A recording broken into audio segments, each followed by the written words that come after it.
Bluetooth நெக்பேண்டில் ஒரு பக்கம் wire damage ஆகிருக்கு. அது எப்படி வந்து நம்ம ரீப்ளேஸ்மெண்ட் பண்ண போகிறோன்றது தான் இந்த வீடியோவில் நம்ம பார்க்க போகிறோம். இதோட பிராண்ட் பார்த்தீங்கன்னா ஃப்ளெக்ஸ்னு ஒரு பிராண்ட். இது வந்து ஃப்ளிப்கார்ட்டில் வந்து சேல் பண்ணிக்கிட்டு இருக்காங்க. இதில் ஒரு பக்கம் ஒயர் மட்டும் டேமேஜ் ஆகிருக்கு. ஸோ இதை எடுத்துகிட்டு இதே மாதிரி வந்து இன்னொரு ஒயர் வந்து நம்ம போட போகிறோம். அது எப்படி பண்ணுறது தான் இந்த வீடியோவில் நம்ம வந்து பார்க்க போகிறோம். ஸ்டார்ட் பண்ணலாம் நம்ம வீடியோவை.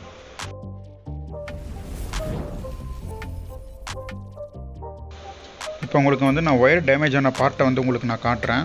உங்களுக்கு பார்த்தாலே தெரியும், அது ஒரு மாதிரி சொரியாக இருக்குது. உள்ள ஒயர் வந்து ஏதோ இழுத்த மாதிரி இருக்குது. அதனால் இந்த பக்கத்தை கேஸை மட்டும் நம்ம வந்து ஓப்பன் பண்ணுறோம்.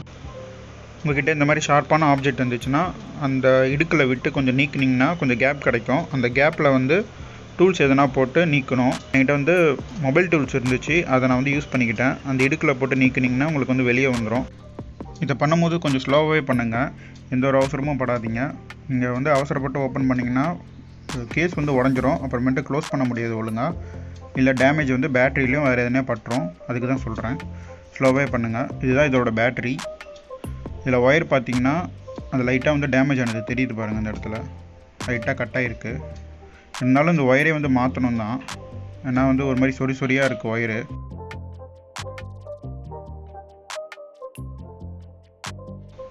டேமேஜ் ஆன ஒயரை மட்டும் இப்போ வந்து நான் கட் பண்ணி எடுக்கிறேன். இதில் பார்த்தீங்கன்னா ஃபுல்லாகவே வந்து இந்த ஒயரை வந்து சேஞ்ச் பண்ணணும். ஏன்னா இந்த ஒயர் வந்து பத்தாது. இன்கேஸ் உங்களுக்கு வந்து பத்துச்சுன்னா நீங்கள் அப்படியே கூட மாட்டிக்கலாம். இப்போ என்கிட்ட வந்து ஒயர் வந்து இருக்குது. அதனால் வந்து நான் வந்து புது ஒயர் போடுறதுக்காக ஸ்பீக்கர் கேஸையும் வந்து நான் வந்து ஓப்பன் பண்ணுறேன். ஏன்னா அப்போ தான் வந்து புது ஒயர் வந்து ரன் பண்ண முடியும் இது வழியாக. அதே போல் தான் இதுக்கு முன்னாடி நான் வந்து அந்த பேட்டரி கேஸுக்கு எப்படி வந்து ஓப்பன் பண்ணோம் அதே போல் தான் இதையும் ஓப்பன் பண்ணிக்கிறேன். அடிக்கடி வந்து நான் ஃப்ரேமை விட்டு வெளியே போயிடுவேன். ஏன்னா ஒர்க் பண்ணும்போது கேமரா பார்க்காம நான் வந்து கொஞ்சம் கிட்ட வச்சு நான் ஒர்க் பண்ணுறதுனால அடிக்கடி இந்த மாதிரி ஆகிடும். அடுத்தடுத்த வீடியோவில் இதெல்லாம் வந்து நான் ஃபிக்ஸ் பண்ண பார்க்குறேன். இப்போ வந்து நம்ம வந்து ஓப்பன் பண்ணிட்டோம். ஸோ ஓப்பன் பண்ணி முடித்ததுக்கப்புறமேட்டு அன்சால்ட்ரிங் பண்ணிடலாம். இப்போ இந்த பழைய ஒயர், அதாவது ஷார்ட்டான ஒயரை வந்து வெளியே எடுத்துகிட்டு போகிறேன்.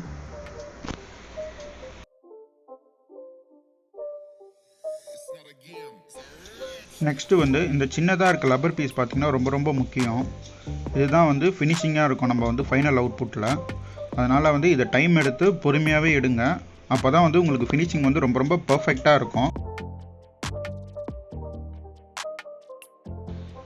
ஒரு வழியாக இந்த சின்ன லப்பர் துண்டை வந்து எடுத்தாச்சு. இப்போ வந்து பழைய ஹெட்செட்டோட ஒயரை வந்து இதுக்கு நான் யூஸ் பண்ணுறேன். நெக்ஸ்ட்டு வந்து அந்த லப்பர் துண்டுக்குள்ளே வந்து விட்டுக்கலாம். இதை ஏன் வந்து இவ்வளோ தூரம் நம்ம பண்ணுறோன்னா அப்போ தான் வந்து இது வந்து ரிப்பேர் பண்ணோன்றதே தெரியாது. அந்த அளவுக்கு ஒரிஜினாலிட்டி வந்து மெயின்டைன் ஆகும். அதுக்கு தான் வந்து நம்ம இவ்வளோ வந்து ஒர்க் பண்ணுறோம். நெக்ஸ்ட்டு ஹெட்செட்டோட ஹவுசிங்கில் இந்த ஒயரை வந்து போட்டுக்கலாம். போட்டு முடிச்சதுக்கப்புறம் ஒரு சின்னதாக ஒரு நாட் ஒன்று போட்டுக்கிறேன், முடிச்சு போட்டுக்கிறேன்.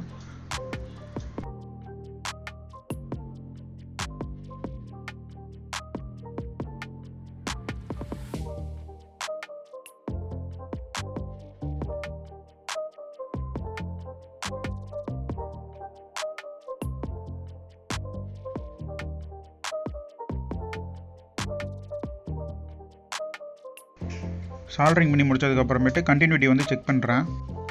கண்டினியூட்டி வந்து கரெக்டாக இருக்குது. இப்போ வந்து போர்ட்லேருந்து வர லெஃப்ட் சைடு ஒயரை வந்து சால்ட்ரிங் பண்ணிக்க போகிறேன்.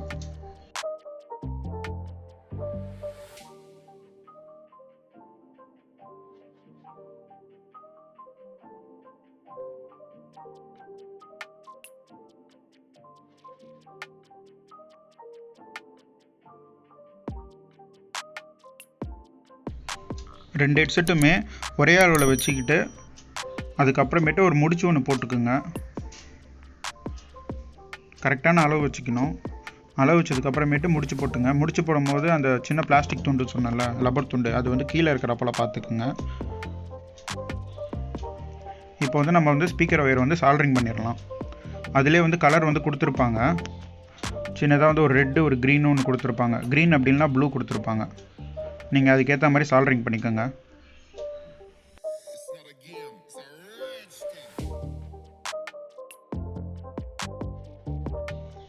கொஞ்சம் சால்ட்ரிங் பண்ண கம்ஃபர்டபுளாக இல்லை, ஏன்னா ஒயர் ரொம்பவும் மெலிசாக இருக்குது. அதனால தான் சின்னதாக கம்பி மாதிரி தெரியறதுனால கம்ஃபர்டபுளாக சால்ட்ரிங் பண்ண முடியல.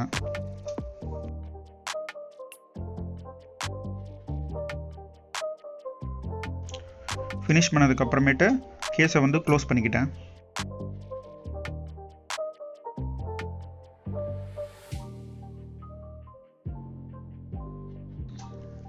நெக்ஸ்ட்டு வந்து ஸ்பீக்கர் லைனை வந்து சால்டரிங் பண்ணிடலாம். ஸோ கலர் கோடு வந்து கரெக்டாக பண்ணுங்கள், அப்போ தான் உங்களுக்கு பஞ்சிங் வந்து கரெக்டாக இருக்கும். இல்லைனா வந்து பஞ்சிங் கொஞ்சம் மிஸ் ஆகும். ஸோ கலர் கோடு பார்த்துட்டு கரெக்டாக வந்து சால்டரிங் பண்ணிக்கோங்க. உங்களுக்கு தெரியலனா போர்டை வந்து பிரிச்சுட்டு அதில் பாருங்கள், ப்ளஸ் மைனஸ் அதிலே கொடுத்துருப்பாங்க, அதுக்கேற்ற மாதிரி பண்ணிக்கோங்க.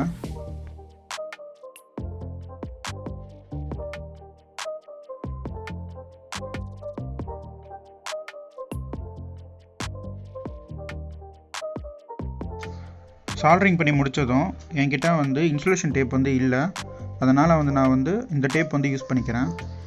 செல்லோ டேப்பா இது? ஆமாம், செல்லோ டேப் தான் வந்து யூஸ் பண்ணிக்கிறேன். நம்ம சேனலுக்கு வந்து சப்ஸ்கிரைப் பண்ணி சப்போர்ட் பண்ணுங்கள். இந்த வீடியோ பிடிச்சிருந்தா லைக் பண்ணுங்கள்.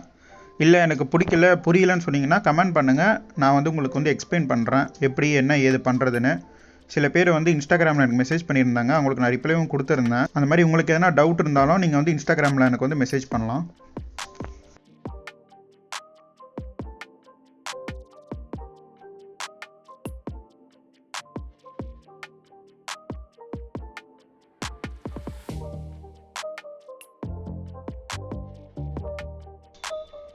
கரெக்டாக எல்லாமே உள்ளே வச்சுட்டு கரெக்டாக கேஸ் போட்டு கரெக்டாக லாக் பண்ணிவிடுங்க.